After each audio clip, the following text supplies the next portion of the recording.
Hey, everybody. Thank you so much for joining us. I'm Jen. I'm your host of Blockchain Banter, and I'm here with Dr. Mark Richardson, project lead at Bancor.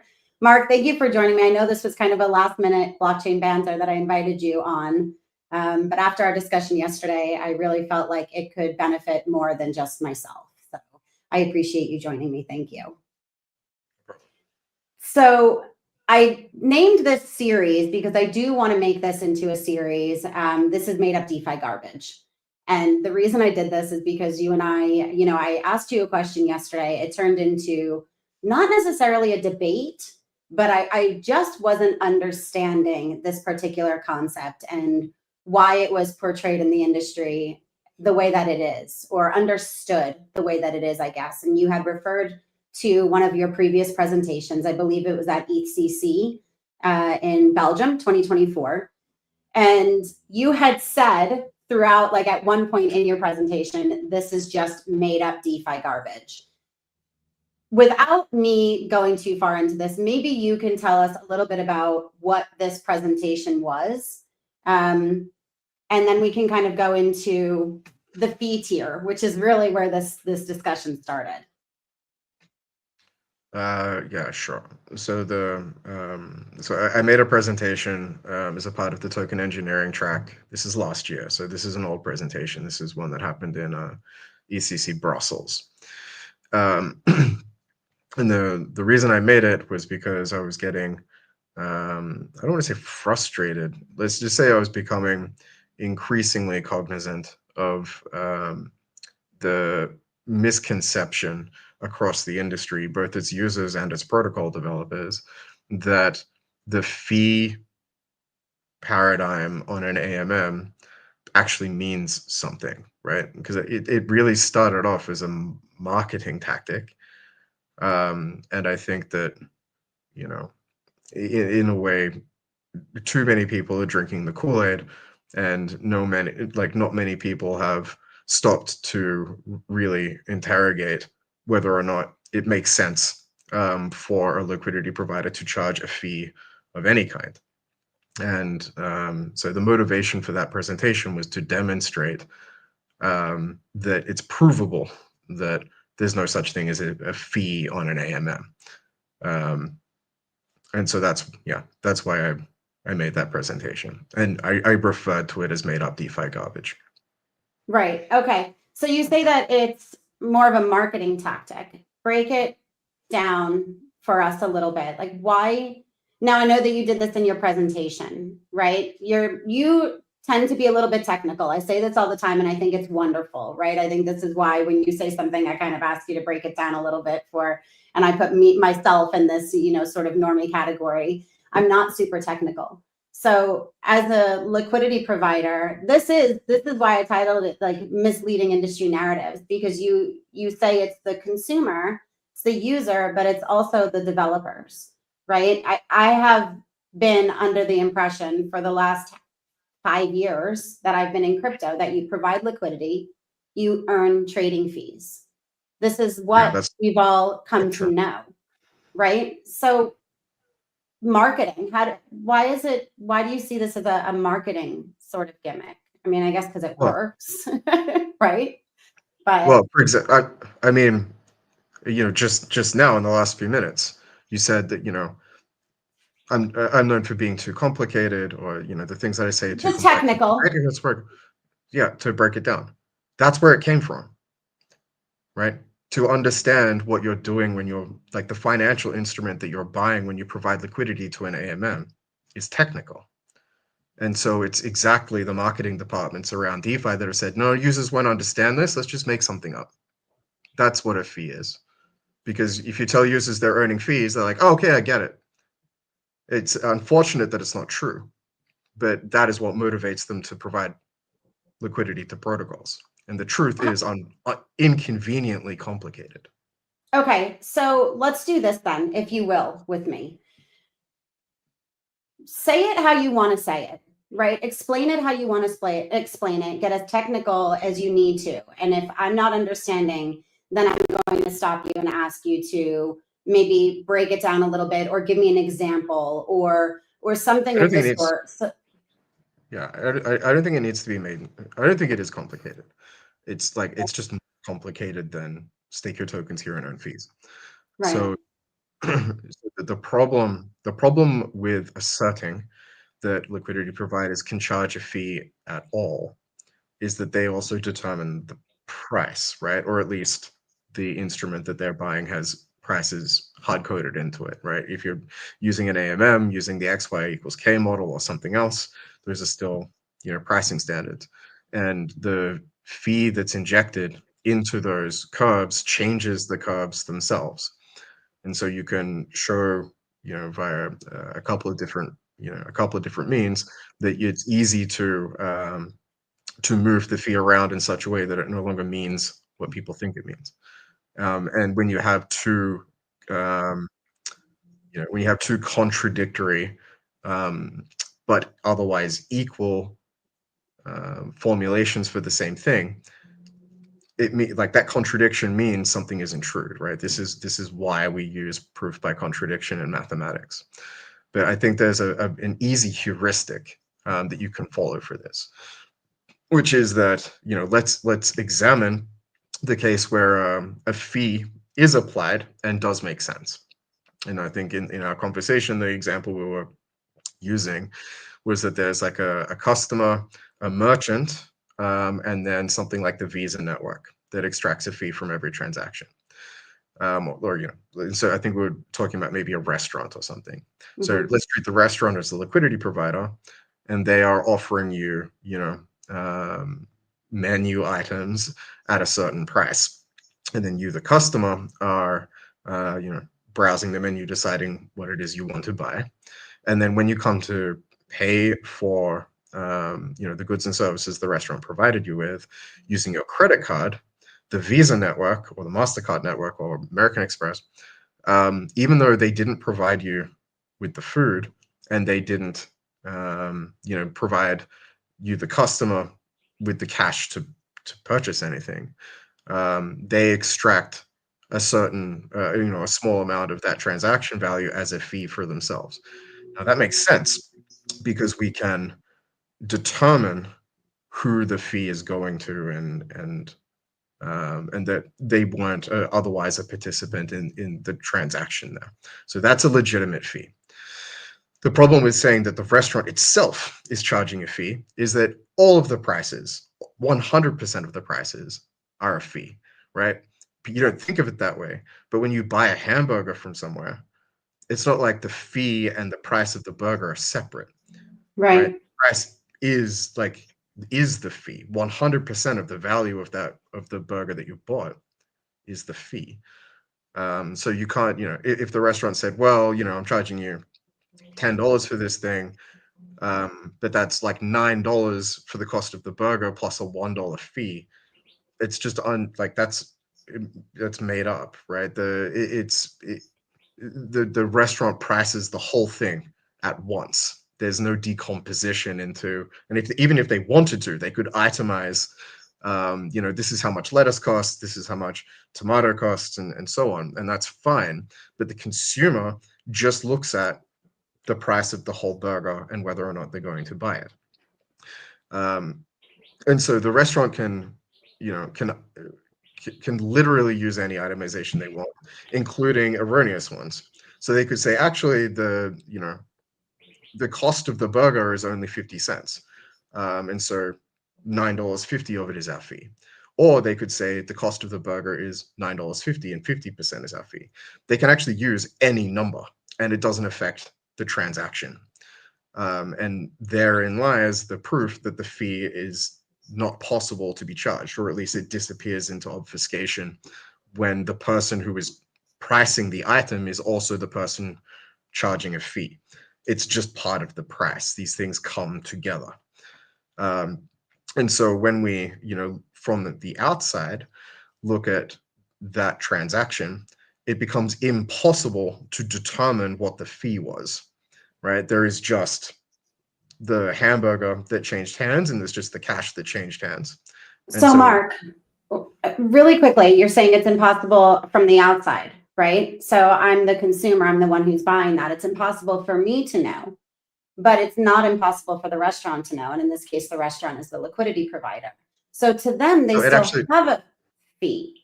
no, it's impossible for them as well, because they can change the numbers and it doesn't affect anything. What numbers They, do you mean? they can change the itemization. Right. So if in their account system, it said that they're charging $9 for the burger plus a $1 fee or something, or let's make it more specific. A lot of restaurants have like charge corkage, right, or a surcharge on weekends or public holidays or something like that. That's really just increasing the prices of everything on the menu by 5% or 10%, whatever the surcharge is. And so they can say, yes, like this is the price of the menu item plus our surcharge. But that doesn't mean anything. The surcharge can actually be any number.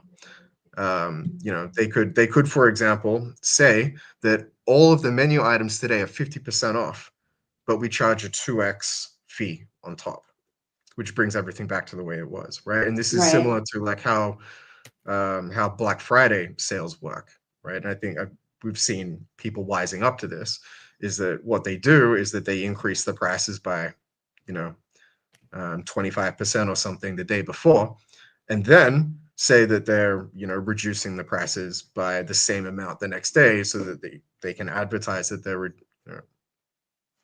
they're selling it at a reduced cost, but they're actually not. There's just the price of the item.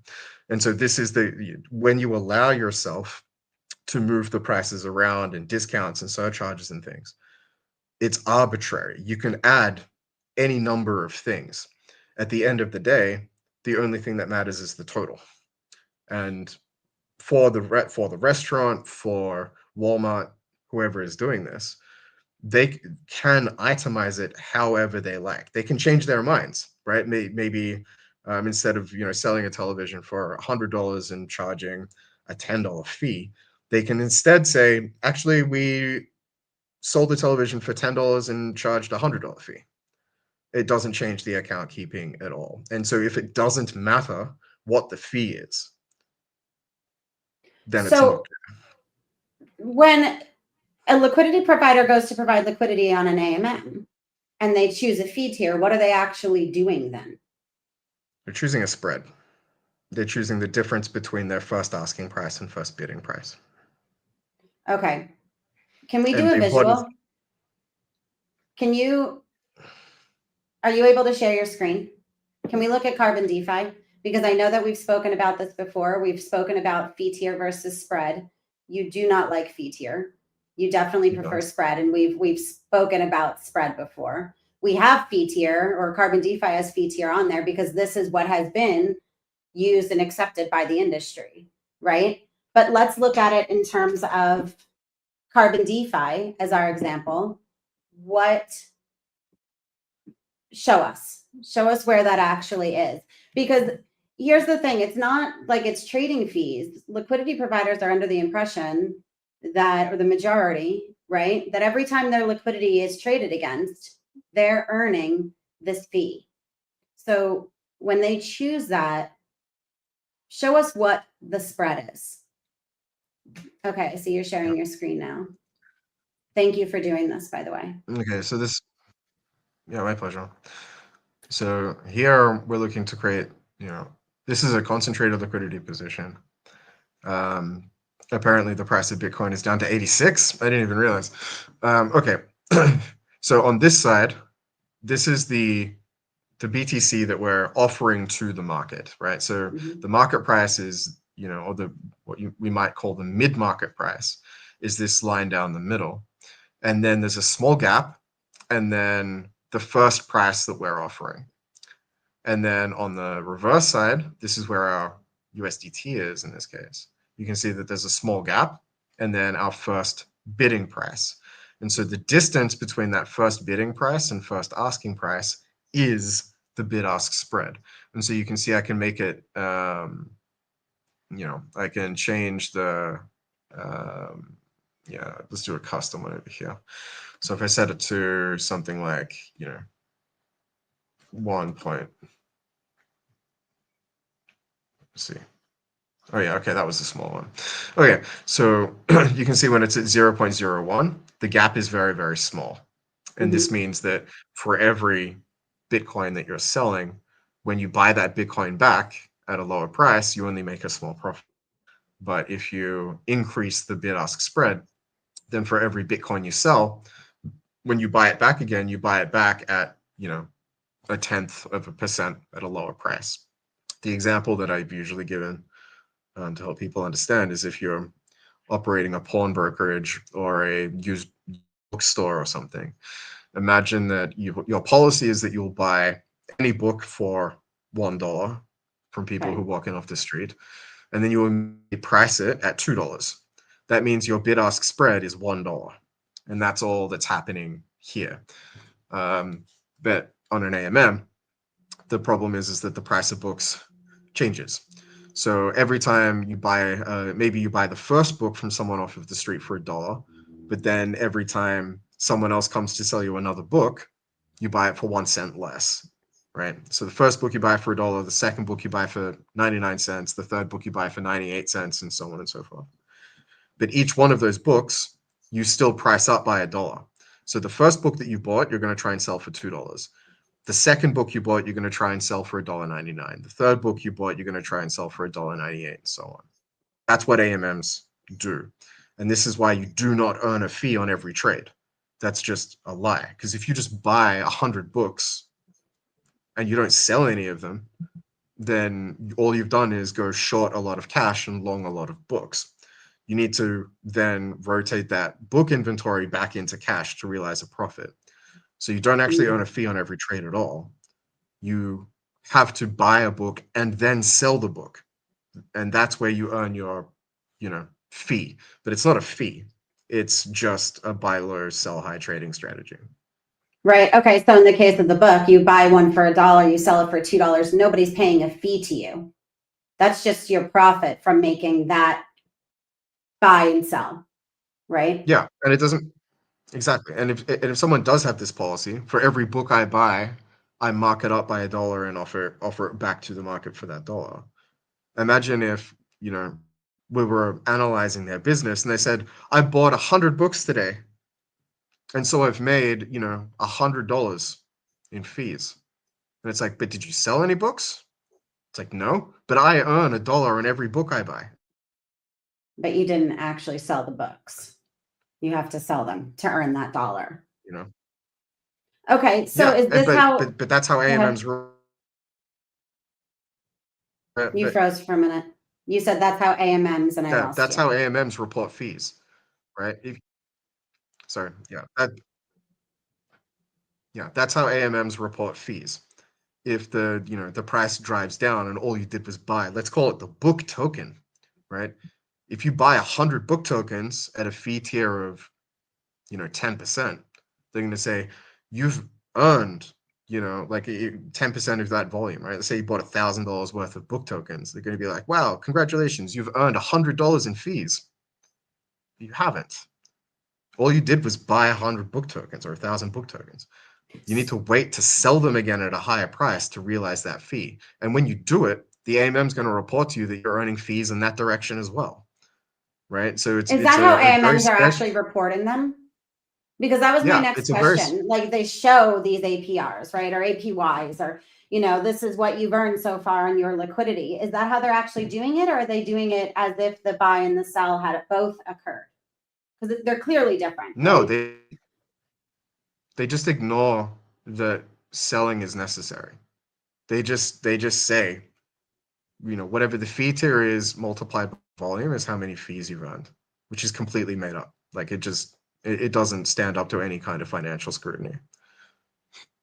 As a liquidity provider, your task is to buy and sell things. For everything you buy, you want to sell those things back at a slightly higher price. And for you want to buy back at a slightly lower price. That is the only way to, that is what the business model is in liquidity providing. Okay, it's interesting that you're talking about a liquidity provider buying and selling, because generally we view a taker as buying and selling and a liquidity provider as providing liquidity. Like a lot of people consider this to be like Well, passive income, right? Like they're earning passively by just providing liquidity. So you're speaking of them in terms of actually performing trades themselves. So maybe I mean, of course explain. they are, right? For someone to buy some, every, there's a lot of misconceptions in what even buying and selling means for some reason. I mean, I would have thought that these things would be self-explanatory, but that's the industry that we live in. If the number of buys always exactly equal to the number of sells, there's no such thing as more selling than buying or more buying than selling. That's another DeFi garbage term, right, or concept. For someone to buy something, someone has to sell it to them. So if a taker comes to an AMM and buys your book token, it's because you sold it to them. And if someone comes in and sells a book token to you, it's because you bought it. It is active trading.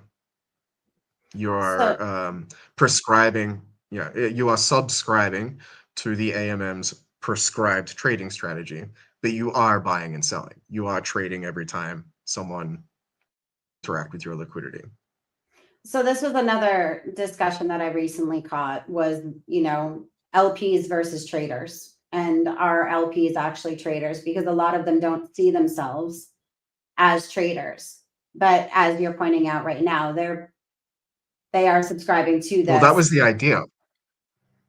Yeah, but like the reason they don't consider themselves traders is because the marketing departments around DeFi don't want them to think that they are traders because that's stressful, right? And Is it so still this stressful is if you're where it not came. really doing anything though? I mean, you're adding your liquidity, right? Well, Why do you, I think it's better to not get people to think about it too hard, right? That's the marketing objective. You the want people less to you buy think, this the better? financial instrument. Yeah, the idea is we don't really want users to understand what they're doing, right? That's the industry perspective. Because if they did understand it, it's less likely that they would do it. When Bancor first came out with the constant product AMM, right? 2017, 2016, 2017. Mhm. You've often said it wasn't meant as a financial instrument, right? Or it wasn't meant for community members to be the liquidity providers, to be making the markets, right? Yeah, there was So no and way for users to provide liquidity to it. there was no way at all. I guess not, because No, if they're, it was it was go ahead. exclusively for projects. The idea if a project has a token, it's their responsibility to make it liquid. The it was one of the I mean an interesting innovation, but kind of a predatory one was in 2019 2020 sort of era that projects decided that instead of the project having to shoulder the burden of making tokens liquid, instead they can move that burden onto their users, onto their communities, Do you think which that saves a was lot of costs. for the project? But okay, and then as a result, because it turned out to not be such a great move for liquidity providers at the time, especially, this is where the fees came in. Were fees introduced around that same time, or was it more just, participating in the ecosystem and supporting the project by providing that liquidity? Do you recall? No, no one was providing liquidity, I think, to support their project. Right. This is where liquidity mining, the fee earning paradigm came from, was to try and get community members to shoulder this burden so that the project didn't have to. But the reason why they want their community to do it is because it's not very profitable. But the mechanism whereby you are effectively purchasing a short gamma option, or the brownie and ratchet, or whatever heuristic you find the most helpful. It was always there, right? There was always a fee setting, and even the Bancor founders called it a fee. It was always there, but it was never marketed. It was never you know it was never presented to individuals using blockchains as something that they can use, because it's kind of a bad idea, and generally a net cost for projects. So yeah, but it's pretty clear why this idea of put your tokens here and earn fees was so attractive, because people who didn't question it were easily tricked into providing liquidity for projects, essentially, Do you and that was see always the many? design. Do you see And if many that wasn't questioning it enough, now? um, Go ahead. If that wasn't enough, no, you don't see many yeah, and questioning it now. if the fee earning calculations, which if the fee earning calculations weren't sufficiently massaged, um, I think the next great, air quotes, innovation was the idea of liquidity mining, which began with SNX. I think it began with SNX. I've found it very difficult to get to the bottom of it. And when SNX did it, it really wasn't too bad. Like I think that it was a legitimate like token distribution attempt, let's say, right, for people that are helping the protocol bootstrap itself when they were trying to develop things like synthetic gold and synthetic Bitcoin and that kind of thing. Like I think it made sense.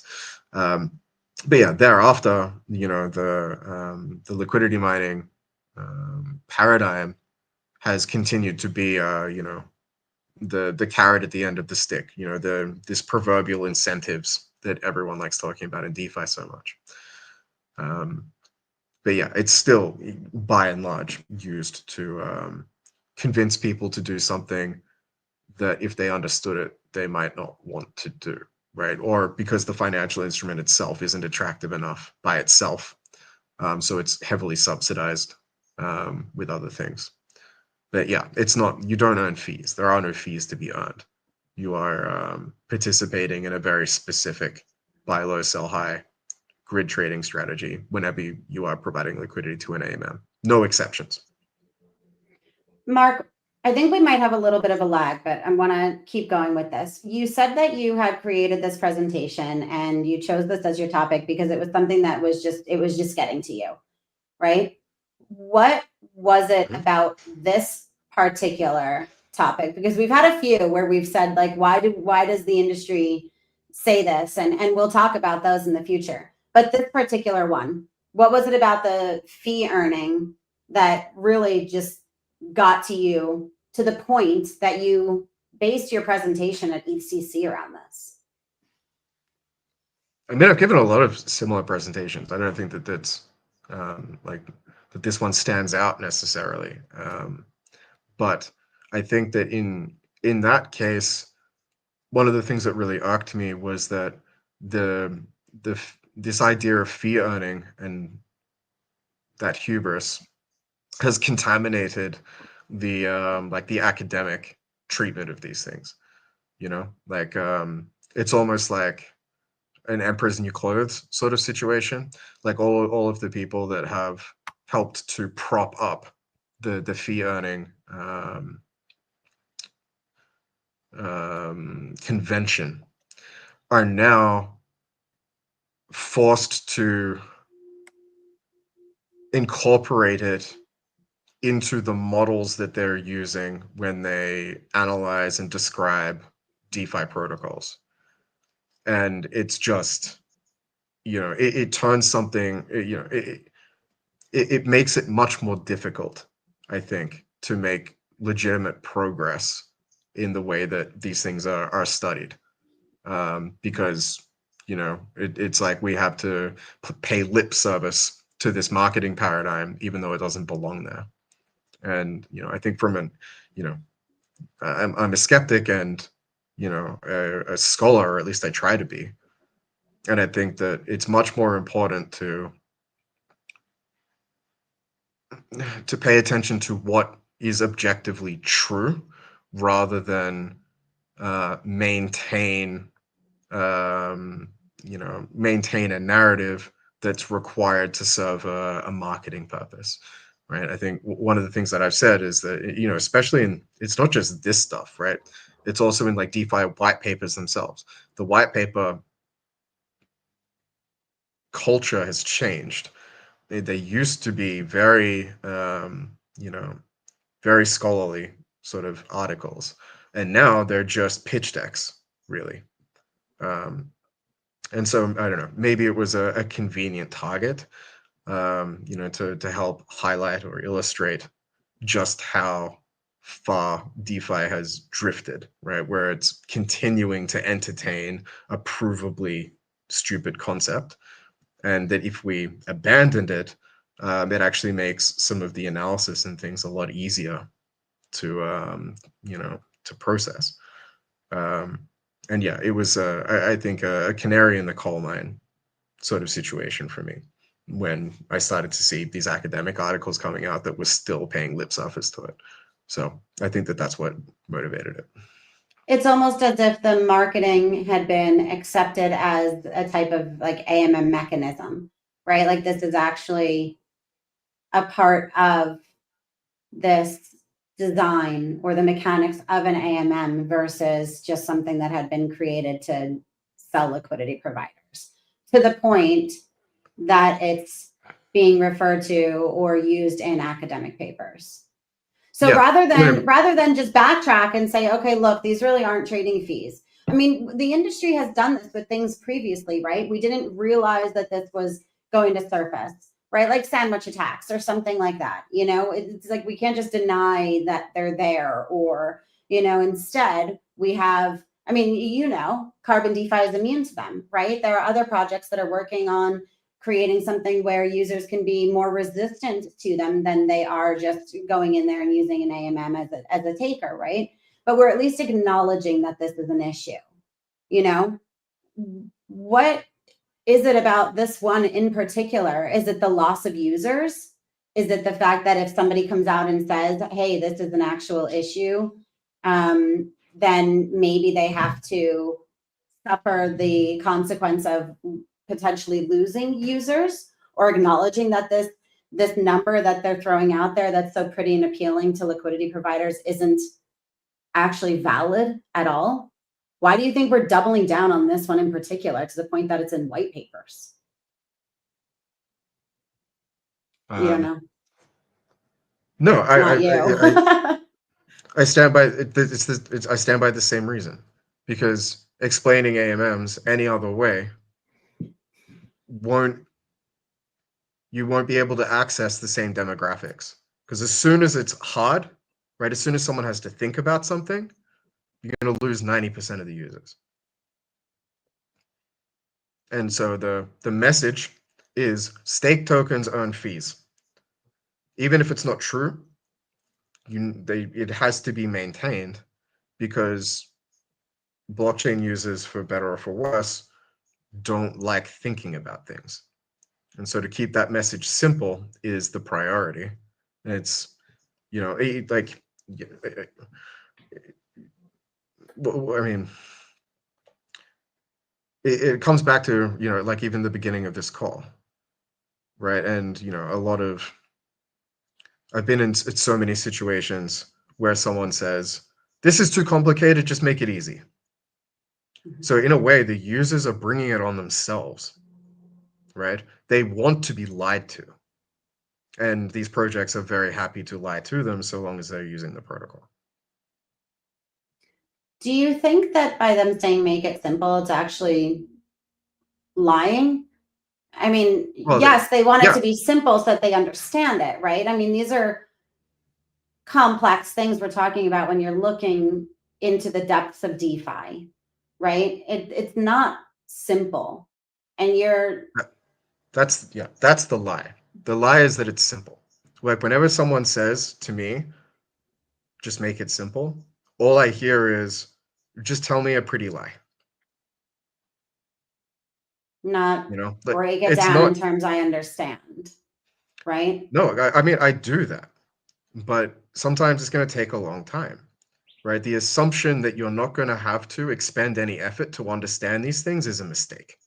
And I think that is really what users want. I just recently read an article where it was like, this is what they want, is to do nothing and to make money. and our Yeah. industry. And this was somebody who had written books on Bitcoin and who I shared it with you this morning. I thought it was a really interesting. This is one ringtone told over the course of several rings. Sorry. And the story it's telling That's you okay. is to answer your phone. That's an interesting ring, Mark. Okay, so I thought that this was an interesting read because he was obviously just fed up with the direction that the industry was going. He was talking about how much noise there is and how we've kind of just created this illusion for ourselves, those of us that are here still, and for the users also. And that the mindset of the users currently is, I want to do nothing and earn money. And you've said this previously yourself. Do you think that we're just trying to appeal to that now? Do you think we've just given in to this? Yeah. I mean, the very unfortunate thing about maybe blockchains all over the place is that, I've had so many discussions over the years about like utility and demand and so on and so forth. And really, like what it comes down to is there is only really demand for one thing, and that is, as you said, right, to do nothing and be made rich somehow, right? Like that's what people are asking for, and I guess in a sense that's what investing is for, which is why I don't really, I guess, consider myself an investor. Um, but I think in general, like the protocols that I'm working on are the things where you have to do some work, but if you do good work, you can you can reward yourself with the fruit of your labor. It's about building tools and teach a man to fish type thing.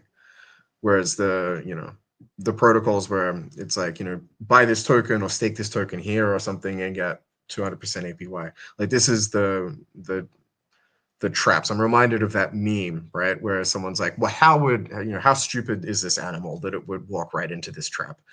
And then, sees a 200% APY for doing nothing and thinks that that's a reasonable thing to happen.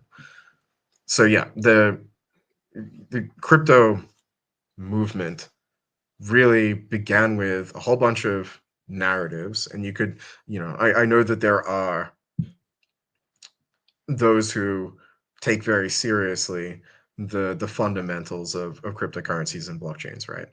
The verify, don't trust, the departure from the nanny state sort of financial system and that kind of thing. This is all totally valid, and I'm definitely on that page.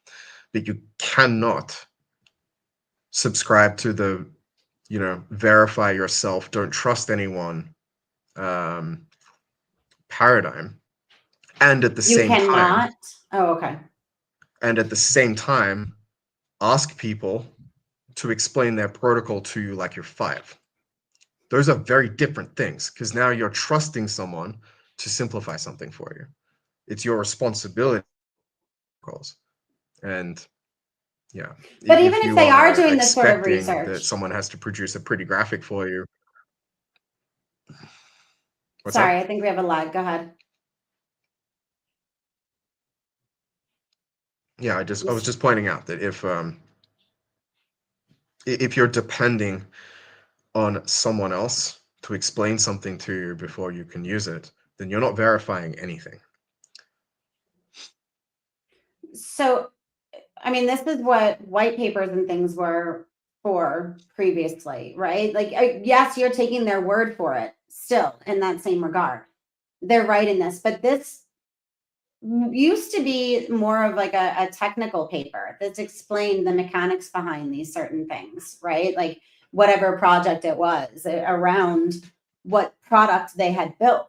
This is what the white paper previously was. So even if they do their own research then at this point and they refer to a white paper, if we're just using that same marketing gimmick that we see on crypto Twitter and everywhere else, then how are they expected to actually learn these things?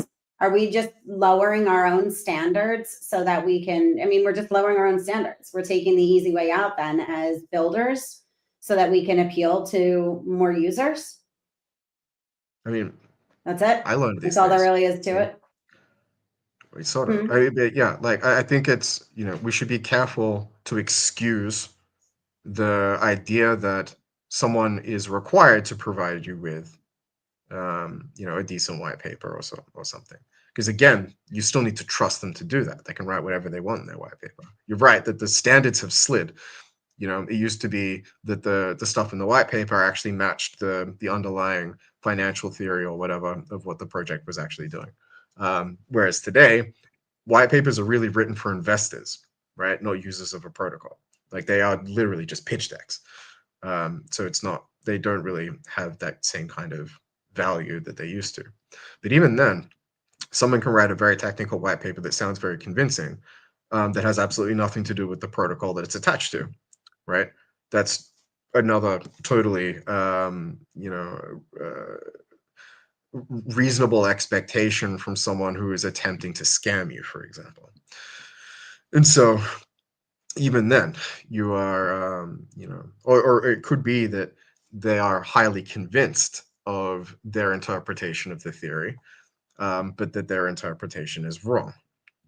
And so you need to, to kindle that inner skeptic and assume that not that you're being lied to necessarily, but that the information, the conclusions of these white papers or research articles or whatever are wrong, right? This is the most important thing, and I think that this is certainly something that the postgraduates in DeFi are very familiar with.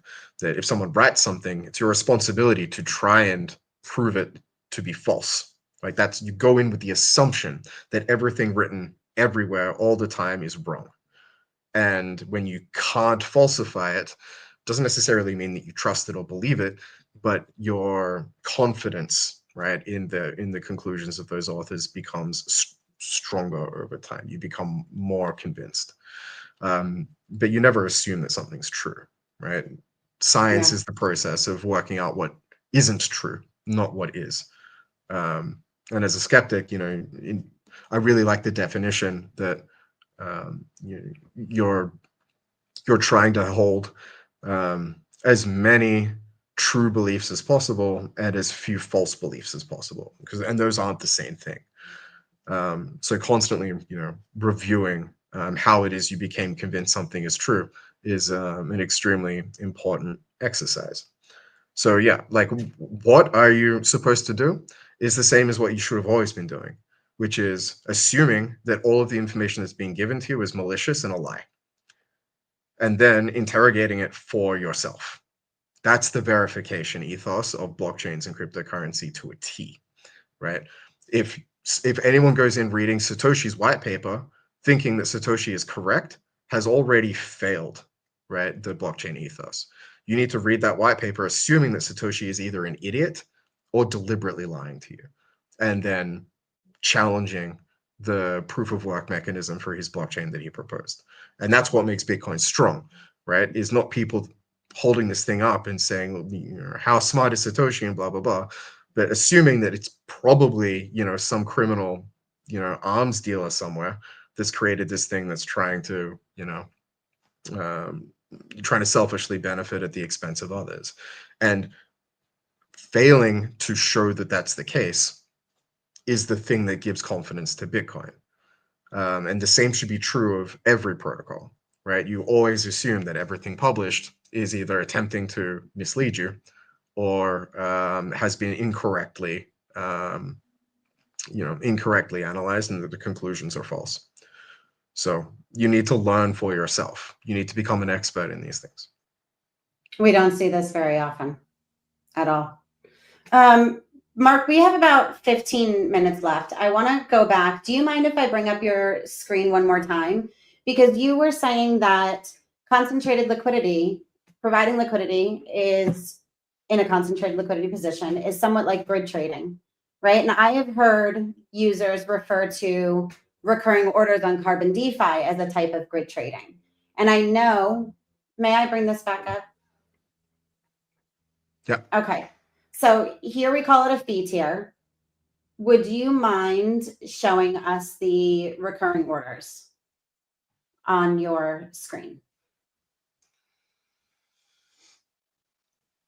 Okay. So here, I often refer to this as the spread, right? So just quickly, if you don't mind, or not quickly, I don't care.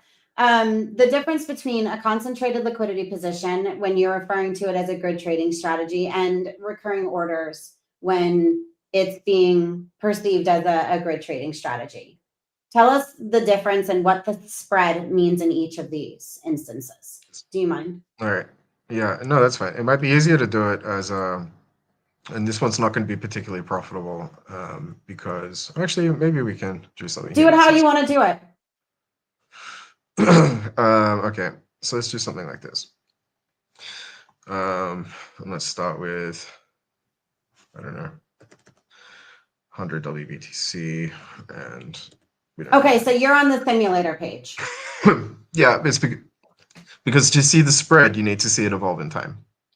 Okay, so for anybody Okay. who's unaware, the simulator is a backtesting tool that Mark had created before Carbon DeFi was released to demonstrate what these new strategy types, these new,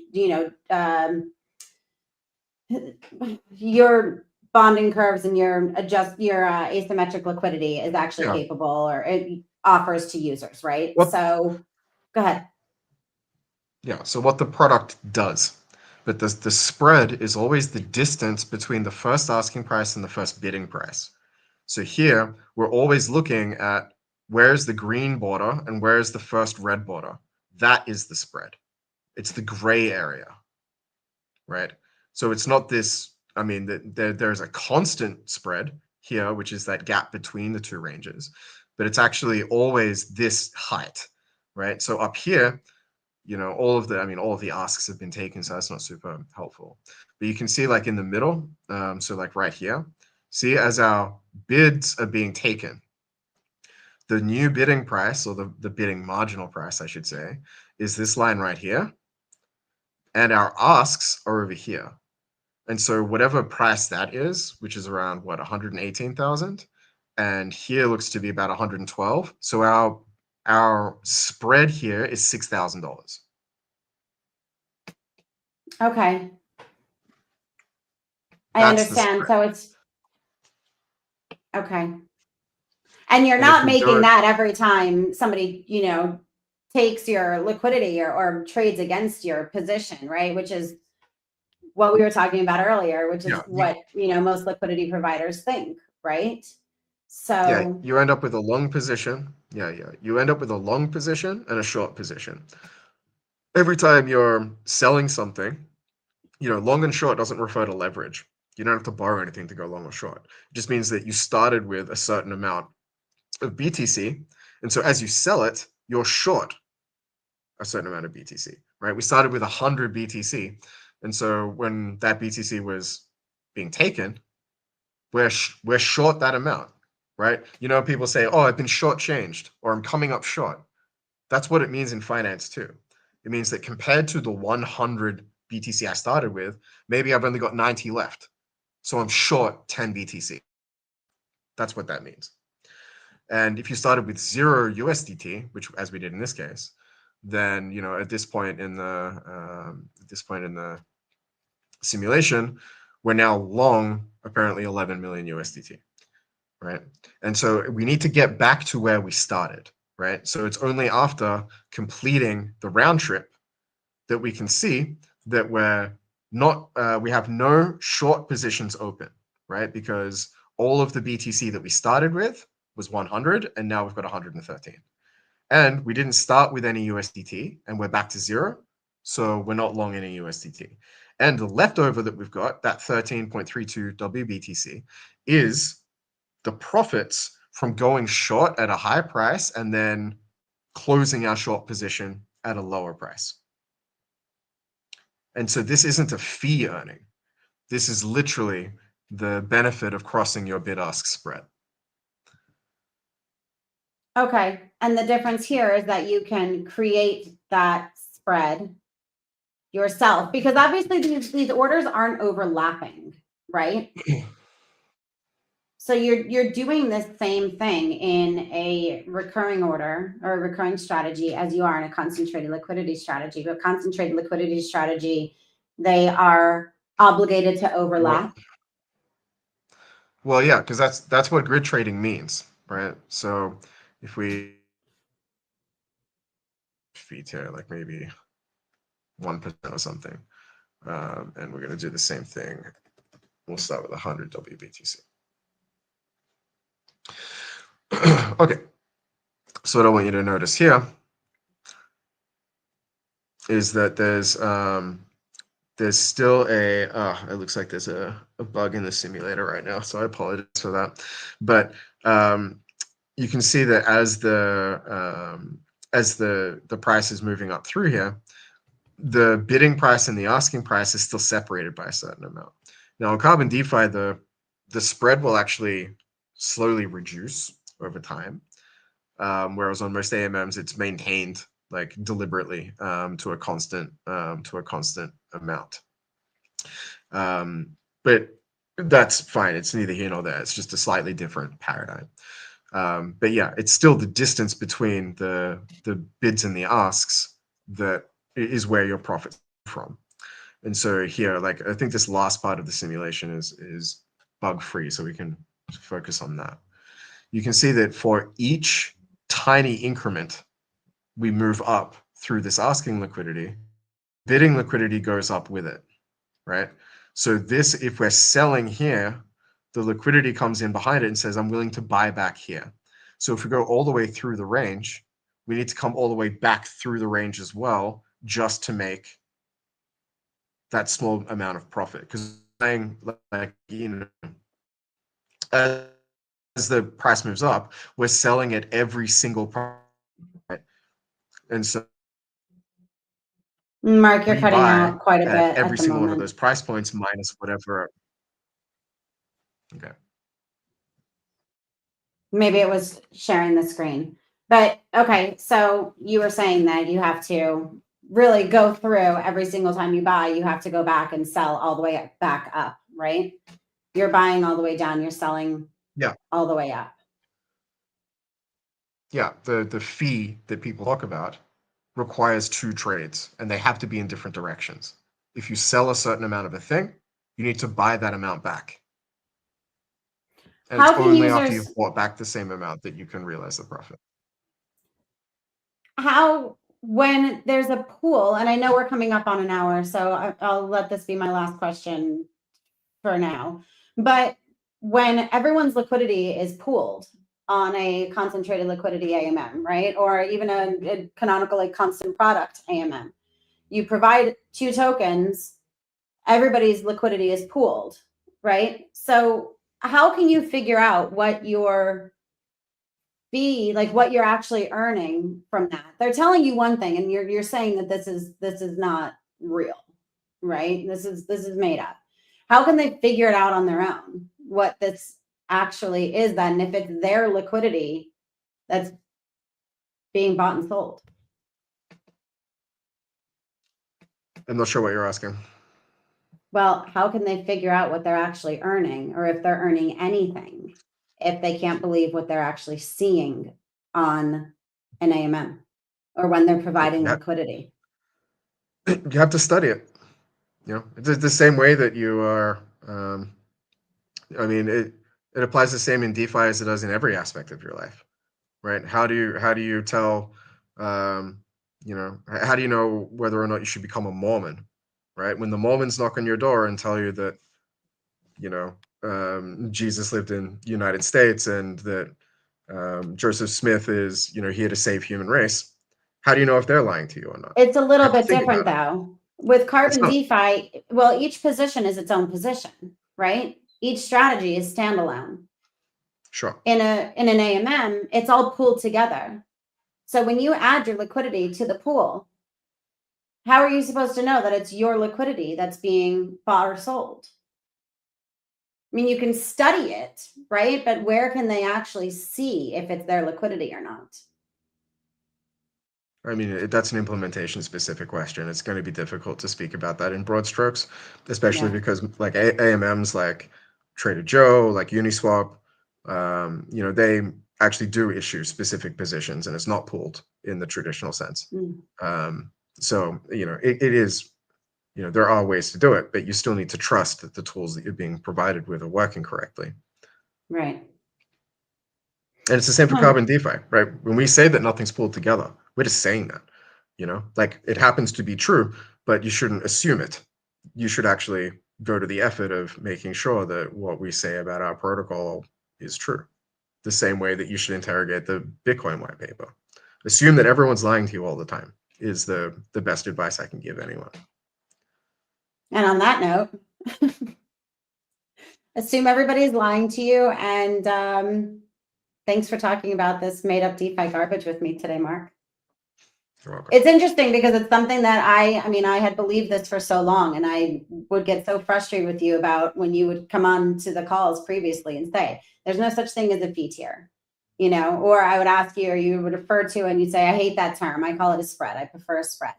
But after our discussion yesterday and after watching your presentation, I'm glad that we had the discussion we did, and I'm grateful that you came up here to have it with me once more for everyone else. I hope that they take something from this, even if it's fee tiers can be garbage. There's a lot of garbage. And what did you say? Everything you're being told is a lie?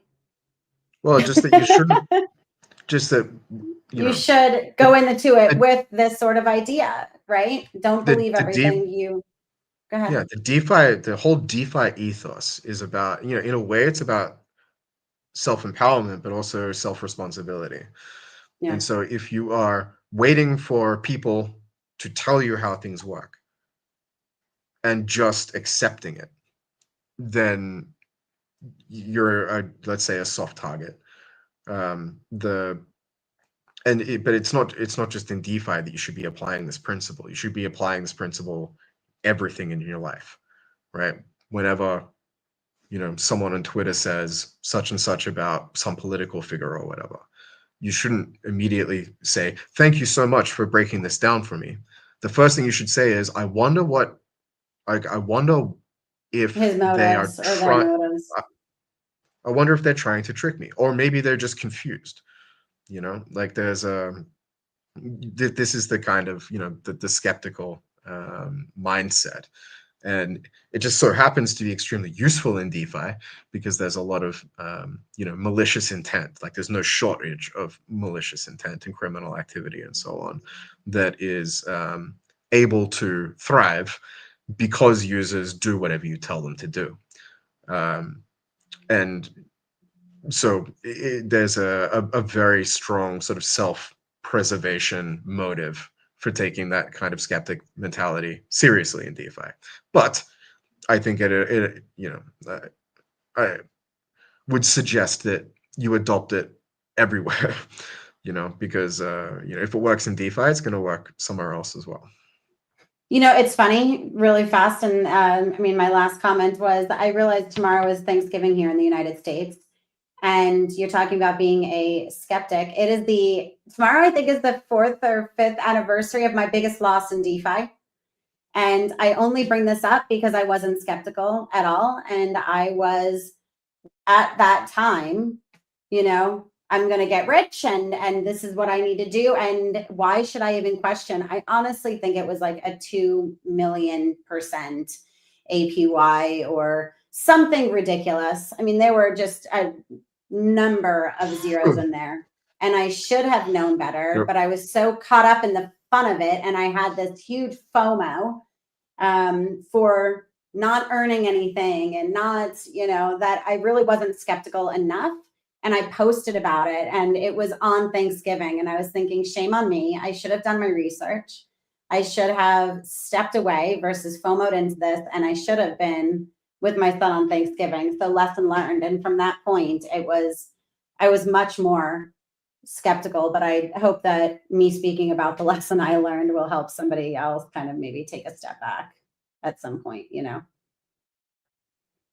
Anyway, Mark, thank you again for joining me. Thank you to all of the viewers, present and future, who may be catching this recording. My DMs are always open if you have questions or suggestions for topics and things. If you want to pick Mark's brain on anything specific, DM me. Thank you so much for joining. And if you are in the United States, I hope everybody enjoys their Thanksgiving. Thanks again, Mark. Thank you.